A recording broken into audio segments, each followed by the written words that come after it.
भारत में कुछ ऐसे महान मंदिर हैं जिनके बारे में वैज्ञानिक भी नहीं समझ पाए हैं। अंततः दूसरे देशों के लोग भी हमारे मंदिरों को देखकर आश्चर्यचकित हो जाते हैं और समझ नहीं पाते कि इनका निर्माण कैसे हुआ। दोस्तों, इस वीडियो को अंत तक देखें ताकि आप हमारे भारत के इन अद्भुत मंदिरों को देखने से न चूकें। साथ ही इस वीडियो को लाइक और शेयर करें और अगर आपने अभी तक हमारे चैनल को सब्सक्राइब नहीं किया है तो अभी सब्सक्राइब करें। Konark sun temple. इस मंदिर को सिर्फ एक धार्मिक स्थल के रूप में नहीं बल्कि एक महान मशीन की तरह कल्पना कीजिए, वो भी एक विशाल चैरियट के आकार में जो सूर्य देवता के लिए बनाया गया था। यह मंदिर ओडिशा राज्य में स्थित है, कोणार्क सूर्य मंदिर। यह मंदिर 24 विशाल पत्थर के पहियों के साथ एक रथ के रूप में बना हुआ है, लेकिन ये पहिए सिर्फ सजावट के लिए नहीं है, ये असल में सन डायल्स की तरह काम करते हैं, यानी समय बताने के लिए इन्हें इस्तेमाल किया जाता था। इतनी बुद्धिमत्ता से यह मंदिर किसने बनवाया था? नरसिंह देव नाम के राजा ने। वो गंगा वंश के एक शक्तिशाली शासक थे। आज का ओडिशा राज्य उस समय यानी 1200 ईस्वी के आसपास कलिंग देश कहलाता था। नरसिंह देव सूर्य देव के बहुत बड़े भक्त थे। एक दिन जब मुस्लिम आक्रमणकारियों ने कलिंग देश पर आक्रमण किया, तब नरसिंह देव ने उन्हें पराजित करके एक बड़ी जीत हासिल की और इस जीत को उन्होंने सूर्य देव की कृपा मानते हुए आभार स्वरूप इस कोणार्क सूर्य मंदिर का निर्माण करवाया। इस मंदिर को इस तरह ईस्ट फेसिंग बनाया गया कि सुबह का उगता हुआ सूरज सीधा गर्भगृह यानी गर्भगृह पर अपनी किरणें डाले। मंदिर के निर्माण में एक खास चीज का इस्तेमाल किया गया था, लोड स्टोन। ये एक प्राकृतिक मैग्नेटिक स्टोन होती है। इन चुंबकीय पत्थरों की सहायता से सूर्य भगवान की मूर्ति को गर्भगृह में फ्लोटिंग यानी हवा में तैरती हुई स्थिति में रखा गया था। सोचिए कितनी एडवांस टेक्नोलॉजी थी उस समय। यह सब उस समय के गौरव की निशानी है, लेकिन अब वो वैभव नहीं रहा। आज उस मंदिर में हवा में तैरती हुई सूर्य भगवान की मूर्ति भी नहीं है। समय के साथ साथ और दुश्मनों के हमलों के कारण इस मंदिर को काफी हद तक नष्ट कर दिया गया। क्या आप सोच सकते हैं 800 साल पहले हमारे पूर्वजों ने इतनी अद्भुत टेक्नोलॉजी कैसे विकसित की होगी? कमेंट में बताइए। बृहदीश्वरर टेम्पल। 1000 साल पहले कोई आधुनिक मशीनें या क्रेन नहीं थीं। हालांकि उस समय 80 टन वजनी ग्रेनाइट पत्थर को 200 फीट की ऊंचाई पर रखना कैसे संभव था? इसका उत्तर अभी तक किसी इतिहासकार के पास नहीं है। इतना ही नहीं, इस मंदिर से जुड़ी कोई भी ब्लूप्रिंट्स या पुख्ता इंजीनियरिंग डिटेल्स आज तक नहीं मिली हैं। फिर भी उस भारी पत्थर को इतनी परफेक्ट तरीके से ऊंचाई तक पहुंचाया गया। कुछ सिद्धांतों के अनुसार चोल राजवंश ने 4 किलोमीटर लंबा एक इंक्लाइंड रैंप बनवाया था और उसी रैंप के सहारे उस पत्थर को ऊपर ले जाया गया, लेकिन उस रैंप के भी आज तक कोई सबूत नहीं मिले हैं। अगर सोचें कि सैकड़ों मजदूरों ने उस पत्थर को ऊपर चढ़ाया तो भी वो काम लगभग असंभव लगता है। इतना ही नहीं, इस मंदिर की एक और खासियत है, इसमें कहीं भी सीमेंट का इस्तेमाल नहीं किया गया, बस पत्थरों को पत्थरों के साथ इंटरलॉक करके जोड़ा गया है। यही वजह है कि ये मंदिर इतने सालों से अर्थक्वेक्स, सुनामीज और भारी बारिश को सहन करते हुए आज भी मजबूती से खड़ा है। एक और रहस्य ये है कि इस मंदिर का गोपुरम दोपहर के समय धरती पर अपनी परछाई नहीं डालता, ऐसा बहुतों का मानना है, लेकिन असल में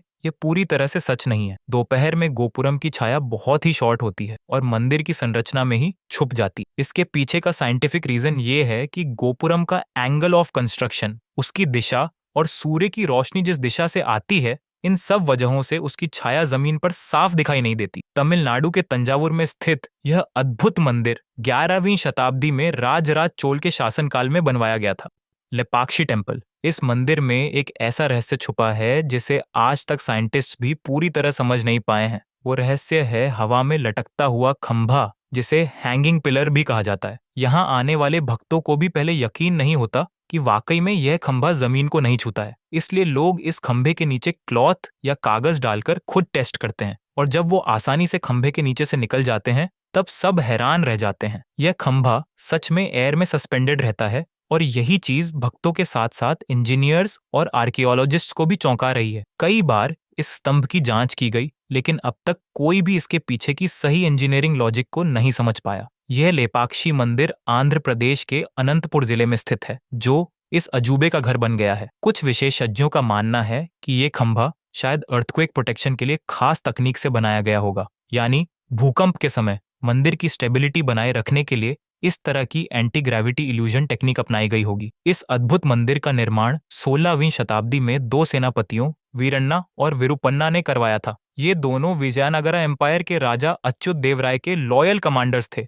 कैलासा टेम्पल। इस मंदिर की खासियत इतनी अद्भुत है कि जानकर हर कोई हैरान हो जाता है, क्योंकि आप यहाँ जो देख रहे हैं वह ये है कि पूरा मंदिर एक ही पत्थर को तराश कर बनाया गया है। यह एक पहाड़ी इलाका है और यहाँ से करीब 2 लाख टन पत्थर हटाया गया, तब जाकर ये भव्य मंदिर दिखाई दिया। अर्थात हमारे प्राचीन भारतीय मूर्तिकारों ने एक बड़े पत्थर को ऊपर से नीचे तक तराश कर इस मंदिर का निर्माण किया। महाराष्ट्र के एलोरा में स्थित यह कैलास मंदिर राष्ट्रकूटा डायनेस्टी के राजा कृष्ण प्रथम के शासनकाल में बनवाया गया था। लगभग 756 से 777 ईस्वी के बीच राजा ने अपने प्रिय देवता शिव को समर्पित करते हुए इस मंदिर का निर्माण कराया था, और कहा जाता है कि इस मंदिर को पूरी तरह तैयार करने में करीब 18 साल लगे। यहाँ न तो बुलडोजर है न ही ड्रिल मशीन, फिर भी ऐसी उत्तम, स्पष्ट और विस्तृत नक्काशी केवल हाथ के औजारों से ही संभव है। क्या आज के समय में ऐसी कला संभव है? ये हमारे पूर्वजों द्वारा प्राप्त महान ज्ञान है।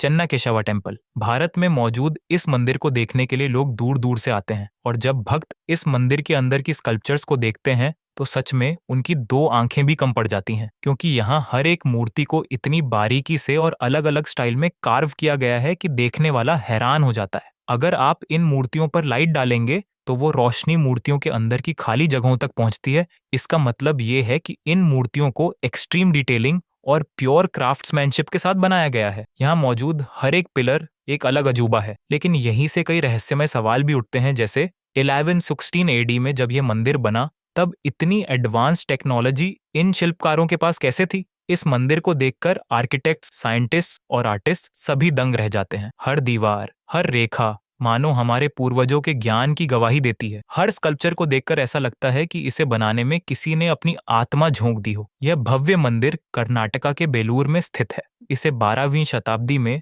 राजा विष्णुवर्धन ने बनवाया था। जैन धर्म से हिंदू धर्म अपनाने वाले इस राजा ने भगवान विष्णु के प्रति अपनी भक्ति दिखाने के लिए इस मंदिर का निर्माण कराया था। विरूपाक्ष टेम्पल। इस मंदिर में जो चीज सबसे ज्यादा चौंकाती है वो है एक छोटी सी खिड़की से दिखाई देने वाला गजब का दृश्य। उस खिड़की से बाहर जो गोपुरम है उसकी परछाई उल्टी दिखाई देती है। आज के जमाने में लोग इसे पिनहोल कैमरा टेक्नोलॉजी कहते हैं, लेकिन असली हैरानी की बात यह है कि ये मंदिर 7वीं शताब्दी में बनाया गया था। उस समय ना कोई कैमरा था, ना कोई मॉडर्न ऑप्टिक्स की नॉलेज। फिर भी उस समय के टेम्पल आर्किटेक्ट्स को ये पिनहोल कॉन्सेप्ट कैसे पता चला? यही बात आज के साइंटिस्ट्स को भी हैरान कर रही है। जो भी भक्त इस मंदिर में आता है वो इस इन्वर्टेड शैडो को जरूर देखता है और आश्चर्य में पड़ जाता है। आज की दुनिया में ये टेक्नोलॉजी तो आम बात है, लेकिन हजारों साल पहले के कलाकारों को इसकी समझ कैसे थी, ये अब तक एक रहस्य बना हुआ है। यह अद्भुत विरूपाक्ष मंदिर कर्नाटक के हम्पी में स्थित है, और ये सिर्फ एक आस्था का केंद्र ही नहीं बल्कि एक साइंटिफिक वंडर भी है।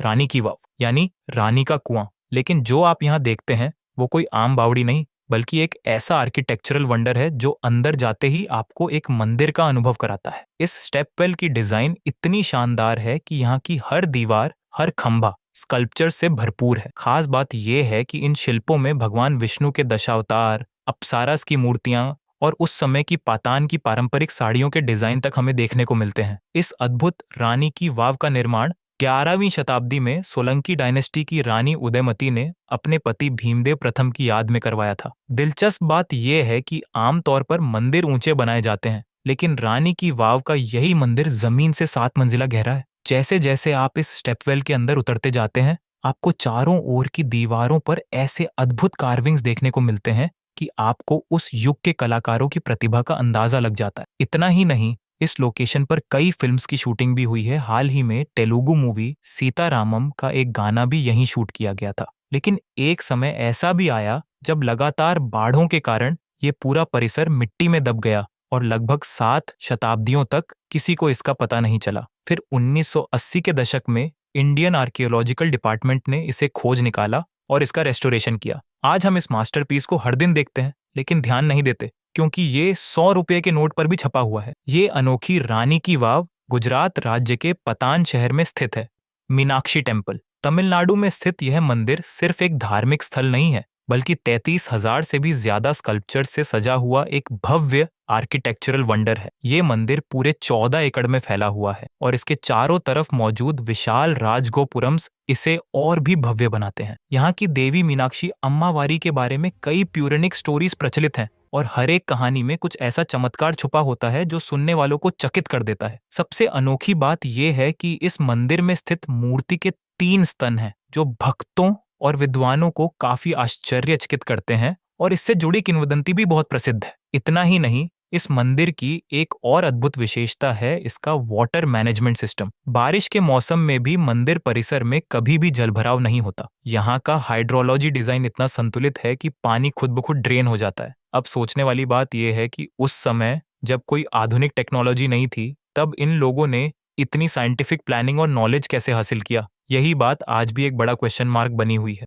श्री रंगानाथा स्वामी टेम्पल तमिलनाडु में स्थित ये मंदिर सिर्फ भारत में ही नहीं बल्कि पूरी दुनिया में सबसे बड़े मंदिरों में एक माना जाता है। इस मंदिर का निर्माण एक ही राजा या एक ही समय में नहीं हुआ, बल्कि यह शताब्दियों तक अलग अलग राजवंशों के योगदान से विकसित हुआ। पुराणों के अनुसार इस मंदिर का वर्तमान रूप मुख्य रूप से 9वीं से 17वीं शताब्दी के बीच चोल, पांड्य, विजयनगर और नायक राजाओं के शासनकाल में अस्तित्व में आया। चोल वंश ने मंदिर के प्रमुख गोपुरम्स और प्राकारम्स के निर्माण में एक महत्वपूर्ण भूमिका निभाई। इस मंदिर में कुल 21 गोपुरम्स हैं, जिनमें से मुख्य राजगोपुरम की ऊंचाई लगभग 226 फीट है, जो इसे भारत का एक सबसे टॉलेस्ट टेम्पल टावर बनाता है। यहाँ पर भगवान श्री रंगनाथ स्वामी आदि शेषा पर लेटे हुए स्वरूप में भक्तों को दर्शन देते हैं और यह दृश्य अत्यंत शांतिपूर्ण और दिव्य होता है। हाल ही में हमारे प्रधानमंत्री नरेंद्र मोदी जी ने भी इस भव्य मंदिर को विजिट किया था। आमतौर पर हम मंदिरों को शहर के किनारे पर देखते हैं, लेकिन इस मंदिर में तो एक पूरा गांव मंदिर के अंदर ही बसा हुआ है। यानी यह मंदिर इतना विशाल है कि इसके अंदर रेजिडेंशियल एरिया भी शामिल है। ये मंदिर 2011 में दुनिया का सबसे अमीर मंदिर कहलाया। वजह क्या है? केरल के तिरुवनंतपुरम में स्थित इस मंदिर के नीचे 6 रहस्यमयी वॉल्ट्स कमरे पाए गए, जिन्हें A, B, C, D, E और F नाम दिया गया। सुप्रीम कोर्ट के आदेश पर 2011 में इन वॉल्ट्स में से B को छोड़कर बाकी सभी खोले गए, और जो वहां से मिला वो सबको चौंका देने वाला था अनमोल खजाना। उस खजाने की अनुमानित कीमत थी लगभग 81 लाख करोड़ रुपए। इमेजिन करिए, इतना वेल्थ एक ही जगह पर। लेकिन वॉल्ट बी को अब तक नहीं खोला गया। क्यों? क्योंकि ये वॉल्ट नागबंधन नाम के एक पवित्र मंत्र शक्ति द्वारा सील किया गया है, जिसे प्राचीन ऋषियों द्वारा स्थापित किया गया था। इस दरवाजे पर 2 विशाल सर्पों की नक्काशी है और इसे बिना किसी ताले के एक भारी लोहे के दरवाजे से बंद किया गया है। स्थानीय मान्यताओं के अनुसार इस दरवाजे को खोलने के लिए एक विशेष गरुड़ मंत्र की आवश्यकता होती है, और उस मंत्र का सही उच्चारण या विधि आज किसी को भी ज्ञात नहीं है। अब कुछ लोग कहते हैं कि आज की मॉडर्न टेक्नोलॉजी से इस दरवाजे को फोर्सफुली खोला जा सकता है, लेकिन ऐसा करने पर भारी विनाश डिस्ट्रक्शन होगा, ऐसा मानना है वहां के लोगों का। यही वजह है कि आज तक भी वॉल्ट भी नहीं खोला गया है। आखिरकार ये वॉल्ट भी कभी खुलेगा या नहीं, और अगर खुला तो वहां फिर से वेल्थ मिलेगा या कोई कर्स शाप, ये तो सिर्फ समय ही बताएगा। अगर आपको ये रहस्यमयी जानकारी पसंद आई हो तो लाइक कीजिए, शेयर कीजिए, और अगर आपने अभी तक हमारे चैनल को सब्सक्राइब नहीं किया तो अभी कर लीजिए।